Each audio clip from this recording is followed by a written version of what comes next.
Welcome back everyone, N55 Morse. And if I look familiar, yes, I did film the last one back to back.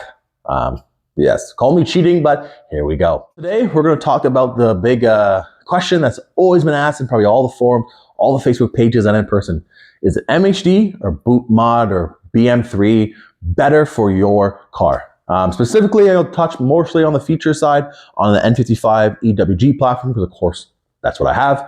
However, I will be a little more general about the entire tuning platform between all BMW softwares. So let's start it from the top with price. So those who don't know, I actually started on BM3 and now on MHD. So if anyone asks what's my opinion, well, I'm on MHD now. So I'll let you guys know why a little later in the video. Price boot mod, usually full price is $595 USD, which is kind of funny because the facilities in Mississauga, but it's still priced in USD. So depending on how our currency is trending, full price sometimes can reach up into that $900 range for this software. Versus MHD, I believe a full software license, I may be completely wrong because I did not buy the super license last time. I believe it's around $770-ish. After tax, because on the MHD website, they do kind of convert for you. Once again, if I'm wrong with price, I apologize, but I'll make sure to put the right one on the screen. So for price, the 1 point goes to MHD.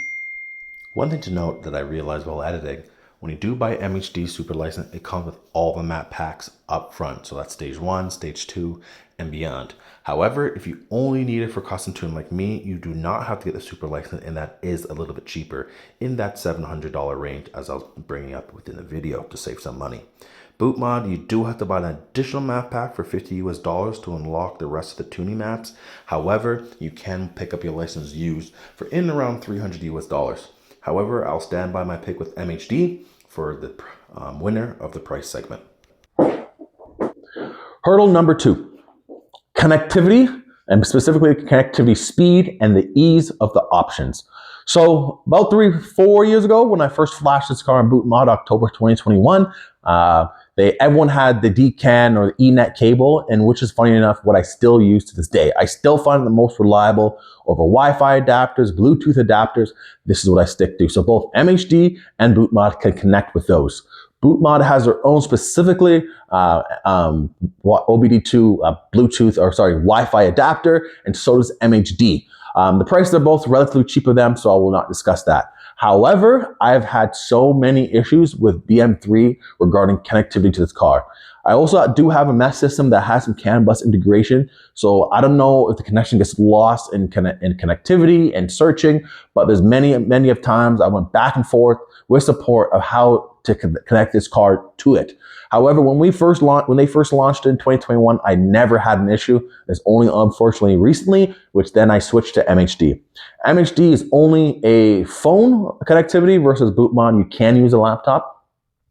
However, I've never had any problems with connectivity. It always connects really fast, really reliable. Once again, all this was equivalently done with the same cable, the OBD to eNet and then eNet to USB-C, because I'm on Android. So for me personally, connectivity also goes to MHD. Topic number 3, the user interface. Personally, I've been on boot mod for a lot longer, so I knew exactly where everything is.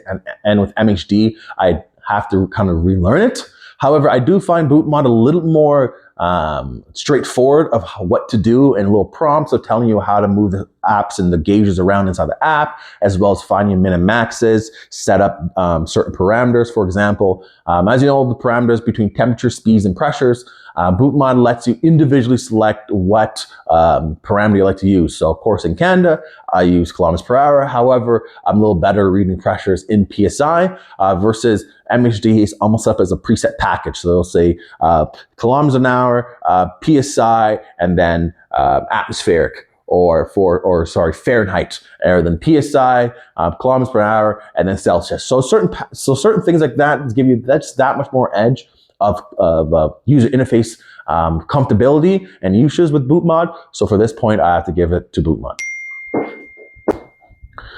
Number 4, off-the-shelf tunes. So this one's gonna be slightly biased because once again on this car, when I went MHD, I did not run any off-the-shelf tunes. However, when I was first looking to tuning, the number one reason I went with boot mod is because race gas. If you watch my previous videos, I have been on Boostane before, and I did experiment with it on stock turbo way back then, and I did feel a significant more power and significant mid to low range torque.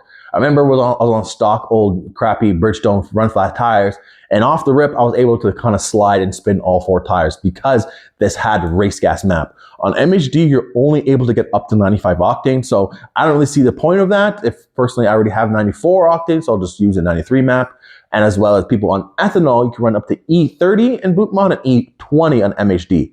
Through some anecdotal and as well as talking to a lot of people, they say the boot mod maps are more aggressive looking into the data logs. And I personally, like I said, I went boot mod because the off-the-shelf map complete package they give me. And of course, there's some big names that back boot mod's off-the-shelf tunes. So at this point, once again, I give it to boot mod.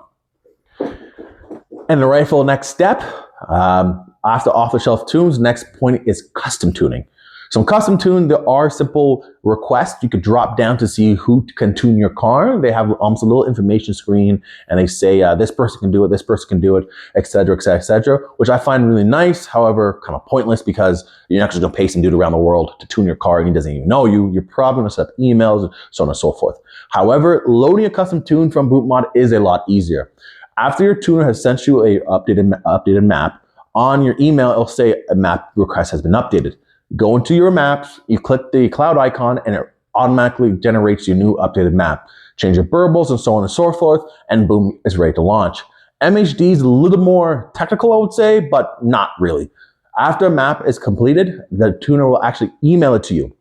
You download that file, go into MHD, and then upload that file to MHD. Then once again, go into your custom settings, so on and so forth. Correct, it may be a small gripe, but personally I think the custom map suite in boot mod is better. So for the third point, I'm giving to boot mod. And lastly, I have features. So once again, this is geared a little bit more around the features regarding N55s and EWG platform, because of course that's what I have. Personally, I think the features on MHD are way, way, way better versus boot mod. One, no lift shift. Mine also being a manual, this was a game changer for me. Definitely in my 100 to 200 runs, I've no longer had to pull off that gas, and you could just clutch, change, and it really gives you that race car vibes. So that is another reason why I had to do it. Number 2, controversial and annoying, but BRAP. I personally love the sound. A lot of people hate it. My fiance said it sounds like a big Jake brake, but the burbles get boring. Both of them have burbles, and correct, the burbles on boot mod, you could customize a little bit more. You have a whole slider versus soft, medium, hard, but I personally got rid of the burbles. That's yesterday's news, and the BRAP is really fun. There's another feature I do want to eventually get used to. They do have an ignition cut for meth system, which is what I'm running. I personally not familiar if boot mod has that feature built right into the stock suite. I know they have the Rev 2 board, so it has some integration with port injection stuff, but I don't have that. So, and on top of that, the Rev 2 board is an addition you have to buy versus MHD, you have it off the rip. So for features packs, I have to give this one to MHD. And in closing, if you've been keeping score, of course on screen I have been, it's been 3 to MHD and 3 to BM3. How funny. It's been a very hard video to kind of decipher which one to go for, because I do not, even though I left boot mod and I went to MHD, I do not despise them. They do great stuff. Like I said, I've been a lot of high praise for some of the points I brought across. Something I forgot to mention, and which I think is a really great thing, is code blanking. So if you scan your car with BM3, you can blank certain tuner codes. So like for me, I have no intake, I have no that heater, PCV crap. So you could personally take that code out. For me now in MHD, I have to ask my tuner, he does it, etc., etc. However, for me, the biggest was the connectivity. Connecting reliable and fast to the vehicle is all it's about. I can't put expensive race gas, try to go log, drive around, heat up the engine, and this app simply doesn't work. You're gonna have the best things on there, but if you can't do a simple data log, then I think was the straw that broke the camel's back. However, there are smaller features, such as if your car is even compatible with such.